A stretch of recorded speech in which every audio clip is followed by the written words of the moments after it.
Students, आज हम राष्ट्रपति की वास्तविक स्थिति actual position of the president of India के बारे में चर्चा करेंगे। भारतीय राष्ट्रपति की वास्तविक स्थिति का निर्धारण एक अत्यधिक विवादग्रस्त प्रश्न है। इस संबंध में दो प्रमुख धारणाएं हैं। नंबर 1 स्वतंत्र राष्ट्रपति की धारणा, नंबर 2 संवैधानिक प्रधान की धारणा। नंबर 1 में इस धारणा के प्रतिपादक विचारकों का कथन है कि संविधान के द्वारा राष्ट्रपति को जो शक्तियां प्रदान की गई हैं, व्यवहार में वह स्वयं अपने विवेक के आधार पर इन शक्तियों का प्रयोग कर सकता है।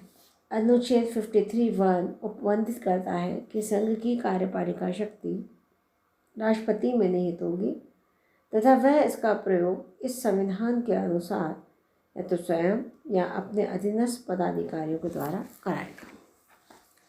इसी प्रकार अनुच्छेद 74(1) यह बताता है कि राष्ट्रपति को अपने कार्य का संपादन करने में सहायता और मंत्रणा देने के लिए मंत्रिपरिषद होगी, जिसका प्रधान प्रधानमंत्री होगा। इन अनुच्छेदों के आधार पर प्रथम श्रेणी के विचारकों का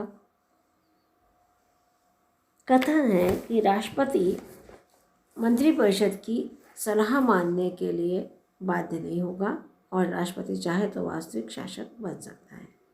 डॉक्टर BM शर्मा कहते हैं, अनुच्छेद 53(1) के अनुसार यदि राष्ट्रपति चाहे तो वास्तविक शासक बन सकता है। इस प्रकार DN बनर्जी का कथन है कि क्या राष्ट्रपति को अनुच्छेद 74 की उपधारा 1 के मानने पर बाध्य किया जा सकता है? क्या राष्ट्रपति हर स्थिति में अपने मंत्रियों की मंत्रणा मानने पर बाध्य है? मैं ये कहता हूँ कि ऐसा नहीं है। प्रारूप समिति के वैधानिक सलाहकार BN राव लिखते हैं कि संविधान राष्ट्रपति का ऐसा कोई वैधानिक उत्तरदायित्व नहीं निश्चित करता है कि वह मंत्रियों की मंत्रणा के आधार पर कार्य करेगा। क्या वह और किस सीमा तक ऐसा करने के लिए बाध्य होगा, परंपरा का विषय है। संविधान सभा के अध्यक्ष डॉक्टर राजेंद्र प्रसाद का यह मत है कि 28 नवंबर 1960 को भारतीय विधि संस्थान में भाषण के दौरान इस तथ्य की ओर ध्यान आकर्षित किया गया कि संविधान में ऐसी कोई सुनिश्चित व्यवस्था नहीं है जिसके अनुसार राष्ट्रपति अपनी मंत्रिपरिषद के परामर्श के अनुसार कार्य करने के लिए बाध्य।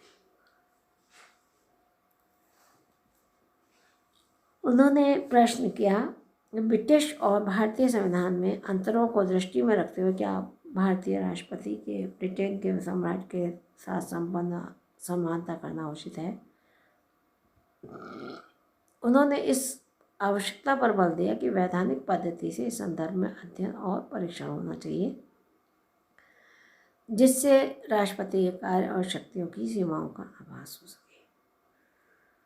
भारत के राष्ट्रपति पद का मूल्यांकन करते हुए भारतीय संविधान के कुछ विशेष तथ्यों को ध्यान में रखना होगा। संविधान के लिखित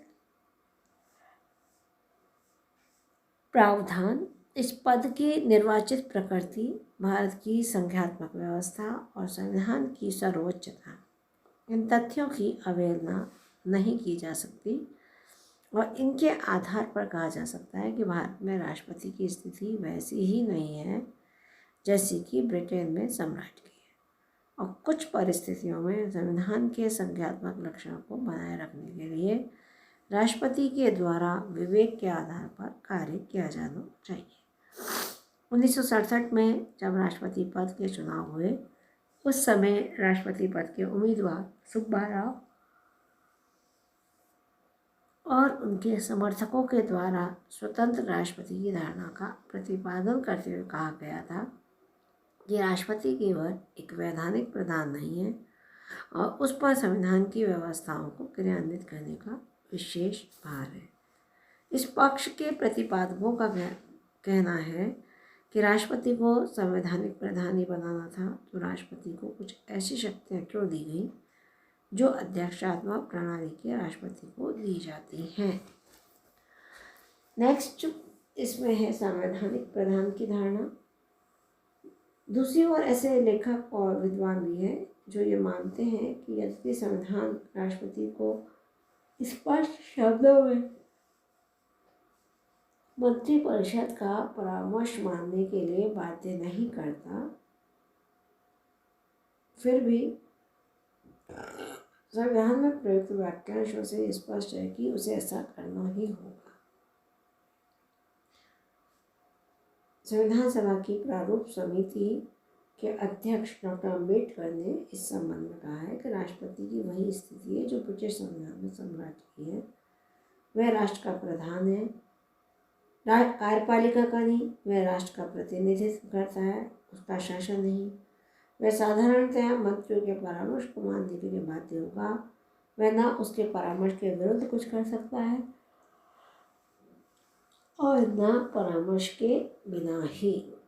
तो वास्तव में भारतीय संविधान द्वारा जिस संस्थात्मक शासन व्यवस्था की गई है उसके अंतर्गत राष्ट्रपति वास्तविक प्रधान हो ही नहीं सकता। संस्थात्मक शासन में कार्यपालिका व्यवस्थापिका के प्रति उत्तरदायी होती है। अतः व्यवहार में कार्यपालिका शक्ति का प्रयोग वही व्यक्तियों द्वारा किया जा सकता है जो व्यवस्थापिका के प्रति उत्तरदायी हैं। व्यवस्थापिका के प्रति कैबिनेट उत्तरदायी होती है, राष्ट्रपति नहीं। अतः स्वाभाविक रूप से शासन की शक्तियों का प्रयोग कैबिनेट द्वारा ही किया जा सकता है और राष्ट्रपति केवल एक औपचारिक प्रधान होता है। इस संबंध में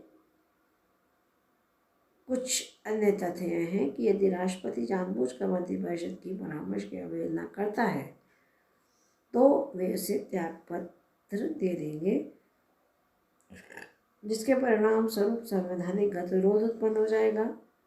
यदि मंत्रिमंडल के दल का संसद में बहुमत है तो यदि उनकी नीतियों को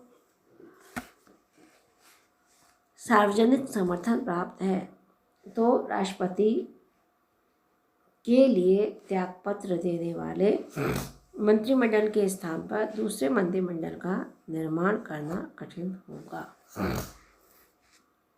अब स्टूडेंट हम राष्ट्रपति की वास्तविक शक्ति के बारे में या उसकी भूमिका के बारे में चर्चा करेंगे।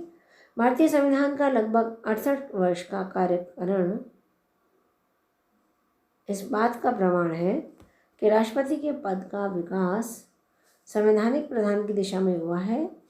फखरुद्दीन अली अहमद सहित प्रथम 5 राष्ट्रपतियों ने सदैव दलीय राजनीति से ऊपर उठ करके निष्पक्ष भाव से संवैधानिक प्रधान के रूप में कार्य किया और इस प्रकार राष्ट्र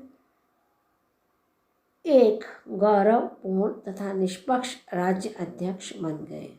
यद्यपि कुछ अवसरों पर राष्ट्रपति पदधारी व्यक्तियों द्वारा, विशेषतया doctor Rajendra Prasad, doctor Radhakrishnan, Shri V Giri, शासन को प्रभावपूर्ण परामर्श और चेतावनी देने का कार्य किया, लेकिन ऐसा करते समय उनके अपने पद की सीमाओं को सदैव दृष्टि में रखा। इस प्रकार राष्ट्रपति की जो महत्वपूर्ण भूमिका है वह व्यवहार में है। अप्रैल 77 के अंतिम कार्यवाहक राष्ट्रपति बीडी जत्ती और संघीय परिषद के बीच 9 राज्यों की विधानसभाओं को भंग करने संबंधी